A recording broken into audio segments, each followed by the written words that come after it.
Alléluia, bonne arrivée. Merci. Vous êtes l'ami d'enfance de Papa Florian. Oui. Il parlait tant de vous. À chaque fois qu'il doit parler, il dit qu'il a son ami d'enfance, le petit frère de Aka Félix. Aka Francis. Aka Francis Voilà. de la télévision, Ça. avec qui il a grandi, Voilà. qui est en Europe aujourd'hui. À chaque fois, il parle de vous. C'est ça. Aujourd'hui, nous avons le plaisir de vous recevoir sur ce plateau. Le plaisir est partagé, oui.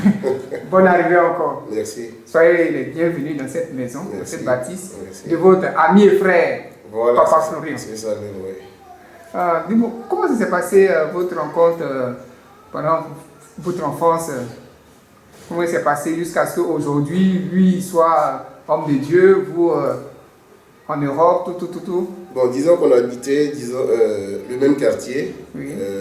quartier Villa Dabou.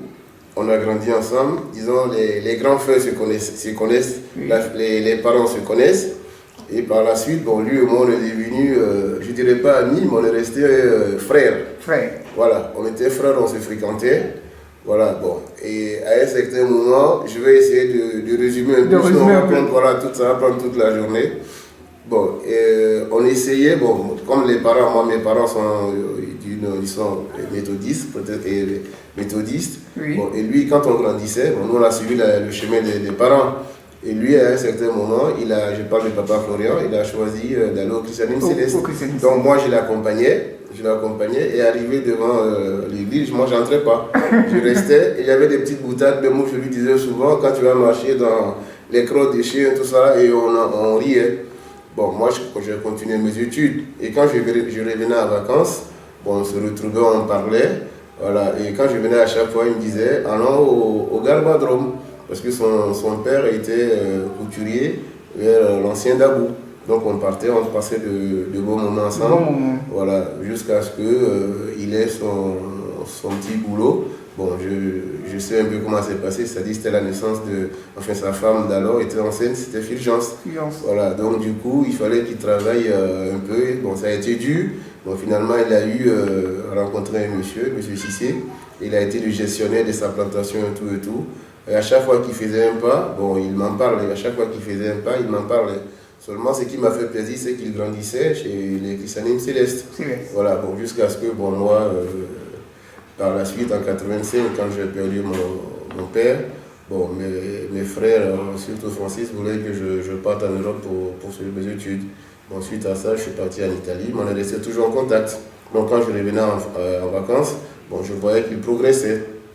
Jusqu'à ce que ce soit mon grand frère qui me dise une fois, regarde que ton ami, il est beaucoup avancé dans l'œuvre de Dieu et qu'il est à Port-Bouet sous les bâches.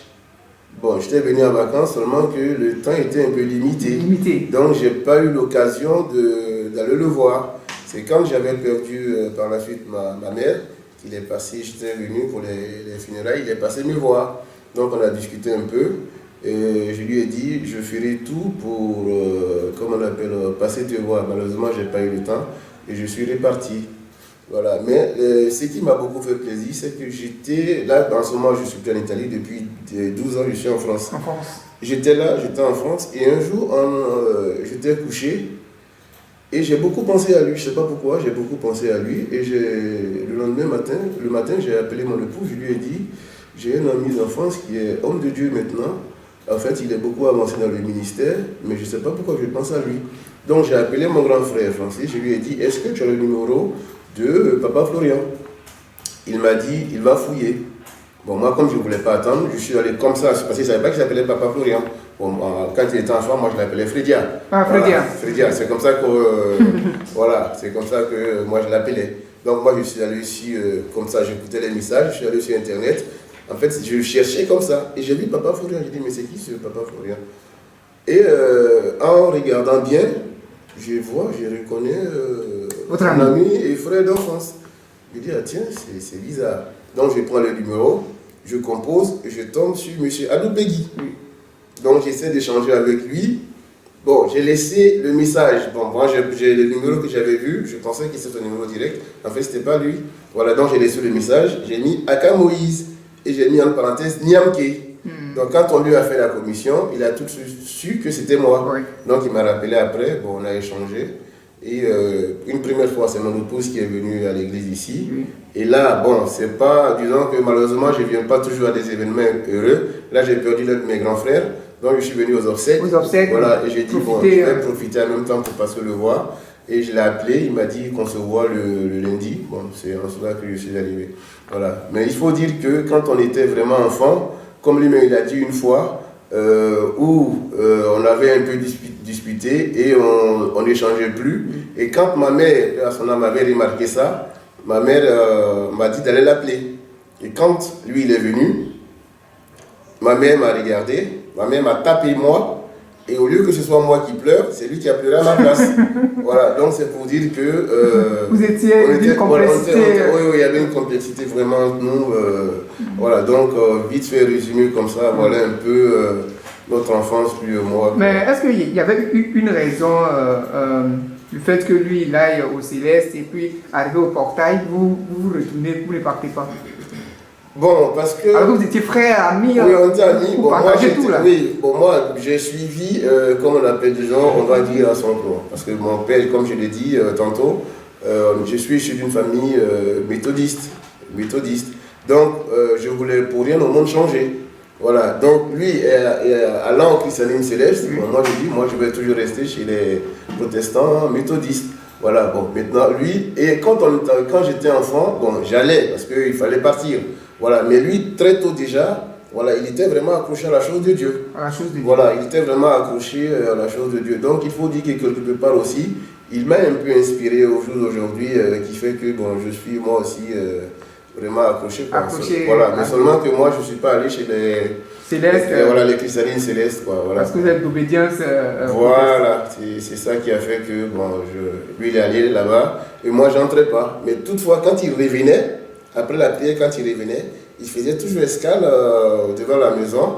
Voilà, et on cheminait ensemble, je l'accompagnais toujours chez lui à la maison. Vous faites le point. Voilà, c'est ça. C'est ça. C'est un peu ça, un peu notre enfance, lui et moi. Quoi. Voilà, mais il faut dire que c'était bien et beau. Oui, c'était bien et beau. Et beau, mais est-ce que vous avez pensé un seul instant que votre frère, votre ami allait devenir homme de Dieu honnêtement, avec une dimension? Non, pas du tout. Là, je l'avoue sincèrement, je n'ai jamais pensé qu'il serait aujourd'hui à la tête d'un ministère aussi grand. Et j'ai jamais pensé. Moi, je m'étais dit qu'il allait toujours continuer dans la voie des christianismes célestes et puis rester, on va dire, le fidèle habituel qu'on voit. Voilà. Mais bon, je reconnais que Dieu lui a fait une grâce. Parce qu'aujourd'hui, il est à la tête de ce ministère-là qui fait beaucoup de bien à tout le monde. Quoi. Donc, je rends gloire à Dieu. Gloire à Dieu. Souvent, il parle des conditions difficiles dans lesquelles vous étiez à Dabou. Tout était difficile, même pour avoir ceci, cela. C'est le boulot qui a été une porte d'ouverture. Oui. Dieu vous a fait grâce d'aller en Europe. Oui. Est-ce que dans ces conditions-là, vous pouvez penser un seul instant que votre ami va faire sortir de terre un tel bâtiment? Non, alors là je le dis sincèrement, pas du tout. Je confesse que je m'y attendais pas du tout. Même ce matin, quand j'ai demandé à mon neveu de nous déposer, bon, comme lui est venu une première fois déjà déposer mon épouse, voilà, au fur et à mesure qu'on avançait, il m'a dit tonton, c'est là. Bon, j'ai regardé le bâtiment, j'ai dit bon, même si on dit le matériel n'est pas, j'ai dit bon, ça franchement, c'est une grâce. C'est une grâce parce que quand je me réfère au passé, disons, qu'on a eu, voilà, et le parcours qu'il a connu, aujourd'hui, je rends vraiment gloire à Dieu. Parce que il a connu des moments très difficiles, ça je l'avoue. Des moments très très difficiles. Même quand il devait faire les démarches pour pouvoir trouver le boulot où il a été gestionnaire de ce monsieur-là, voilà, c'était pas... Bon, il a dû un peu mélanger la sauce pour pouvoir... Voilà, bon, il avait raconté ça une fois lui-même. Voilà, il a dû mélanger un peu les choses pour pouvoir partir. Mais il a connu des moments très très difficiles. Donc, quand, disons, je m'émerveille aujourd'hui devant ce que je vois, quoi. Parce que son enfance, quand même, a été, on va dire, difficile. Difficile. Oui, difficile, oui. Difficile. Donc, je pense qu'il est même bien placé aujourd'hui pour témoigner de certaines choses, quoi, quand il annonce, il parle au peuple de Dieu. Ouais. Bien placé. Bien placé, en tout cas. L'adage qui dit Dieu retire de la poussière pour s'asseoir à la table. Oui, c'est ça. C'est son cas. Oui, c'est son cas, en fait. Et surtout quand, disons, avant que son fils ne naisse, je vais parler de Fulgence, oui. parce que on a vécu ça ensemble. Oui. Voilà, ça a été l'un des moments très très difficiles de sa vie. Mais vraiment très difficile, parce que la femme était enceinte, il n'y avait pas de boulot, donc il fallait et s'occuper de la grossesse et se nourrir lui-même. Voilà, et bon, les parents, surtout le père qui était, disons, âgé, voilà, donc il fallait vraiment qu'il se batte. Et il s'est battu pour pouvoir s'en sortir avec la grâce de Dieu. Avec la grâce de Dieu. Oui. Et Dieu lui a fait grâce avant que l'enfant ne naisse. Avant que l'enfant ne naisse, justement. Il a eu un boulot. Il a eu un boulot, oui. Il a eu vraiment un boulot. Il a fait, il a aussi, il faut reconnaître qu'il a vraiment persisté dans la voie qui est toute. Même ce matin, quand je venais avec ma petite sœur, elle m'a dit, très tôt déjà, il cherchait la face de Dieu. Très tôt déjà, c'est le témoignage qu'elle me faisait très tôt, il cherchait lui-même la face de Dieu. Et aujourd'hui, on voit effectivement, quand tu cherches Dieu avec le cœur, avec sincérité. Avec sincérité, ouais. Il ne fait que se faire découvrir. C'est ça, justement. Et c'est ce que Dieu a fait pour lui. Ouais. Donc je bénis le nom de Dieu pour lui aussi. Voilà, parce que bon, nous, c'est pas qu'on minimisait, on était enfants, nous on se disait études, seulement études. Bon, lui, très tôt déjà, il savait ce qu'il voulait. Quand bien même il cherchait le boulot pour pouvoir survivre et autres, mais il était toujours accroché à Dieu. Ouais. Vous avez fait de grandes études, ce qui vous a conduit en Europe. Par contre, lui, c'est Dieu quand même qui l'a... Voilà, c'est ça. Bon, il est quand même modeste parce que je le écoute souvent où il dit lui n'a pas fait d'études, de théologie. Voilà, bon, c'est la modestie quand même qui fait qu'il dit ça, mais même s'il n'a pas fait de longues études, mais il a quand même un bagage parce que les études, c'est pas seulement sur les bancs. Oui. Il y a comme on l'appelle, il y a la vie aussi. Il y a la vie aussi. Voilà, avec tout ce qu'il a connu dans la vie, toutes les péripéties, c'est un enseignement. C'est un enseignement. Et c'est l'enseignement même le meilleur selon moi. Oui. Donc ça l'a forgé, ça lui a donné une carapace. Et avec l'aide de Dieu, aujourd'hui, on voit les résultats. On voit les résultats. On voit les résultats. On est très heureux que vous soyez là. Merci. Voilà, parce que vous êtes un témoignage vivant de l'homme de Dieu, Papa Florian. Oui. Voilà. On va clore un peu cet entretien pour vous dire le mot de fin quand même, vous qui avez vécu avec Papa Florian, qui avez connu les péripéties de la vie avec cet homme de Dieu là. Qu'est-ce que vous pouvez dire un peu pour clore cet entretien? Bon, disons que mon étonnement du départ, parce que ce que je voyais sur les réseaux sociaux aujourd'hui, je suis venu ce matin, je l'ai rencontré, j'ai vu, je suis, disons, très content.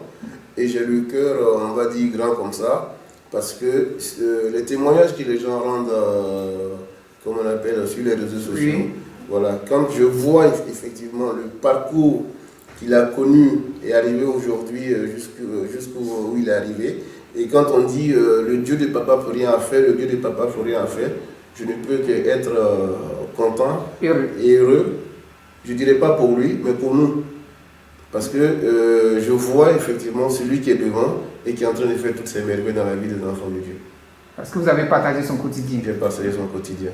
Donc aujourd'hui, je suis très content pour lui. Très content. Et j'ai béni Dieu pour lui aussi. Amen. Très heureux aussi de vous voir. Très heureux. Et j'espère que le ministère va aller en grandissant avec tous les collaborateurs qui sont avec lui. J'espère que l'ennemi ne passera pas et que Dieu sera au bout de toutes choses. Au bout de toutes choses. Amen. Gloire à Dieu. Amen. Que Dieu vous bénisse. Merci. Amen.